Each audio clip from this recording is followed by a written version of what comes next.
Well, it looks like the Buffalo public school system's about to get educated with a hard school. Uh, hey, everybody, welcome back. And if it's your first time here, just plain welcome.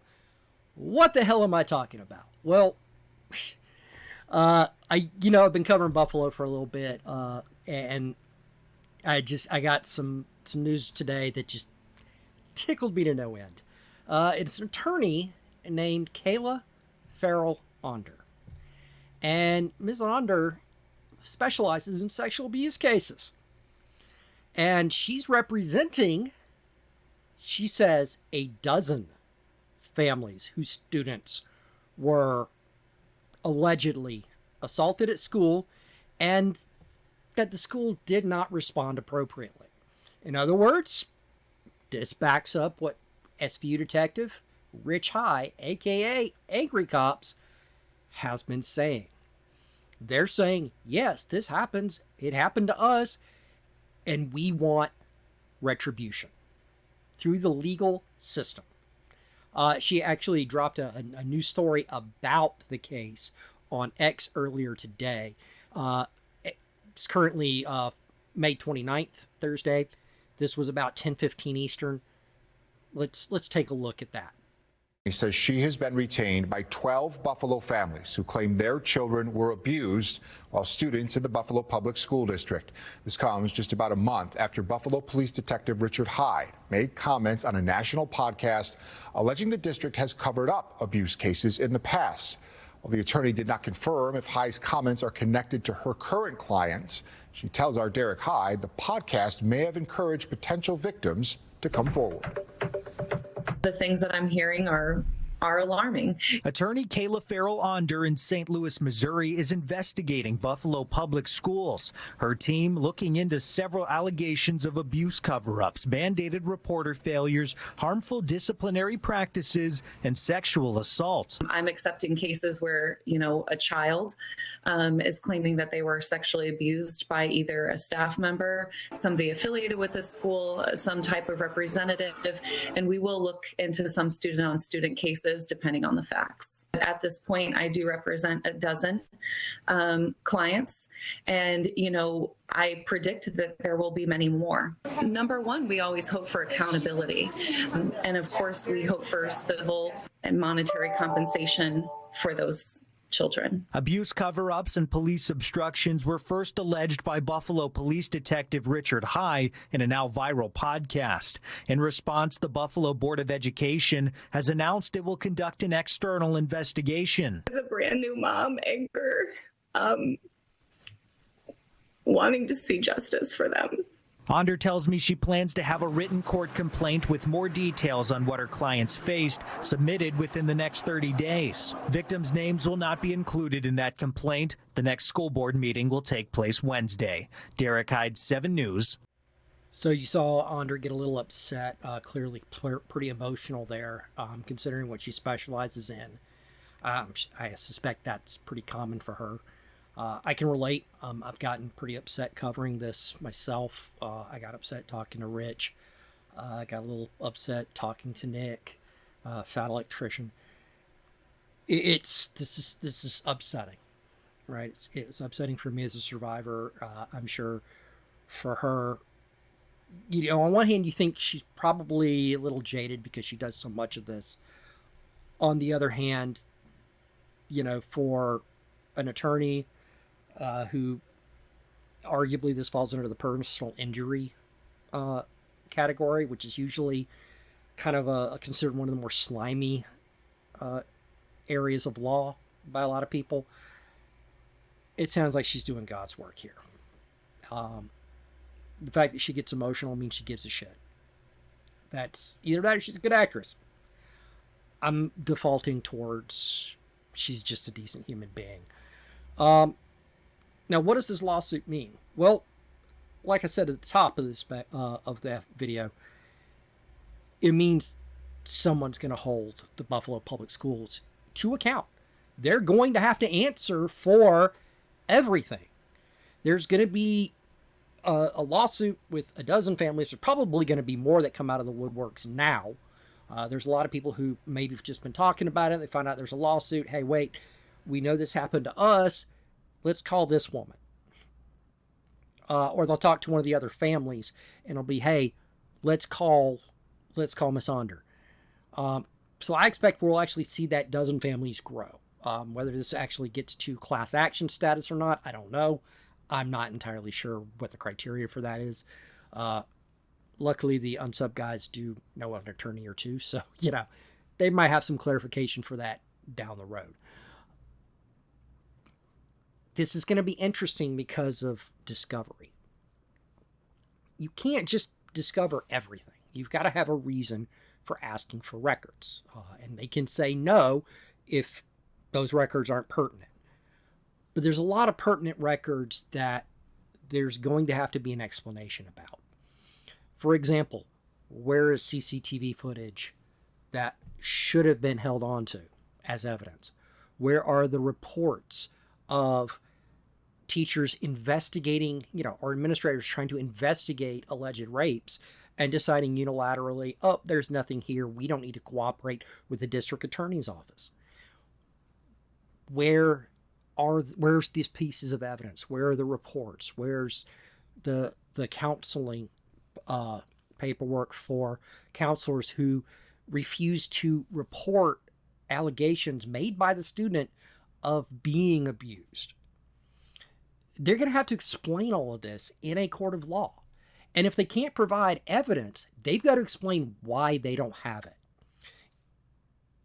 And with the exception of children's names, personally identifying information for minors, and a handful of other things, a lot of this stuff is going to be made public. We are going to get a look behind the curtain that the Buffalo Public Schools have long tried to hide behind, assuming it goes to court. Onder clearly wants monetary damages for her clients. Absolutely. To be fair, this is also part of how she gets paid. She's got bills. I'm not going to fault her for it. But if it doesn't go to court, we may not get that information. But if it does, if it does, we're going to have a field day. But my take is that the fact that we've gotten to this point suggests to us that everything Rich said, things that I've absolutely believed, are correct. We already knew that, right? They've shown evidence. They've presented testimony from people. Nick had interviews from people, recorded interviews. This is a thing. This is a problem, right? And as I noted in my last video about Texas, this isn't unusual. This is not confined to Buffalo. This is a systemic issue across the school systems. When I can name 3 systems off the top of my head, or this happening in 3 states, I should say. When I can name 3 states, I know this is happening off the top of my head.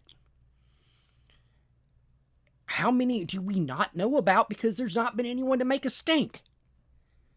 If Rich had just been a cop with no social media presence to speak of, we wouldn't know about Buffalo. We only know about Loudoun County, Virginia, because the parents raised such a stink, it became a national news story. These parents got labeled domestic terrorists because they were outraged at the school system covering up sexual assault of students. That's the only reason we knew about that. We know about what happened in Texas because this was part of public testimony in the state legislature. And someone I happen to follow on X posted it. That's it. How much do we not know? But in the case of Buffalo, we do know, right? We have the evidence. Nick's binder is full of it. I know some of what's in that binder. I don't even know a tenth, right? I've talked to other people who talk about other issues and the way some of this slimy stuff is allowed to continue. And we are going to expose it. But if we can do it in a court of law, even better. Recently, and I wasn't able to pull the video, but a city councilwoman there in Buffalo named Zanetta Everhart, she is the chairperson of the education committee, who talked about the alleged kidnapping of 2 students. And she says they did everything right. Now, she's city council, not school board. Theoretically, she has, even though she's on the education committee, she really has no dog in this fight. She could actually make a name for herself making a stand, right? But she's like, no, they did everything right. Except we know that when they learned somebody had entered the school, they entered a shelter-in-place order. That needs to also be addressed, because the shelter-in-place order means, yeah, everyone stay in the building. People can come and go, but we're not doing recess. We're not doing anything, something like that. When you've got an inside threat, you lock down, right? They have lockout where they lock all the exterior doors. You can still move about in the school, but, that means someone outside was possibly, there was an outside threat. Someone was seen with a gun, or what they thought somebody thought was a gun. There's a police chase in the area. Things like that.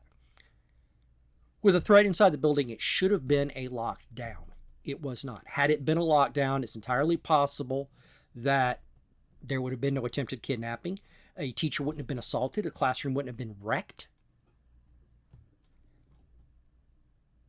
And for someone who is the chairperson of the education committee of the Buffalo City Council to try to engage in this level of cover-up. See, she won't call Rich a liar. She's smart enough not to do that. But she's engaging in the cover-up. She's trying to say the school did everything right. When that happens, you learn something. You learn that the issues are not just systemic within the schools, but throughout Buffalo's local government. That needs to be addressed. And people need to go to jail. Okay?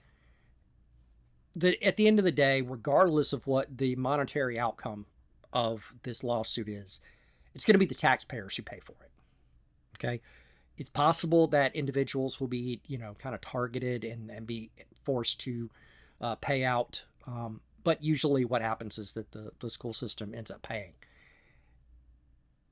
And the people responsible don't get anything. So there need to be charges. There need to be charges. God damn it, kids are being hurt. And these dipshits are sitting on it because they don't want to look bad. They need to pay. They need justice visited upon them as any criminal would. That's just me.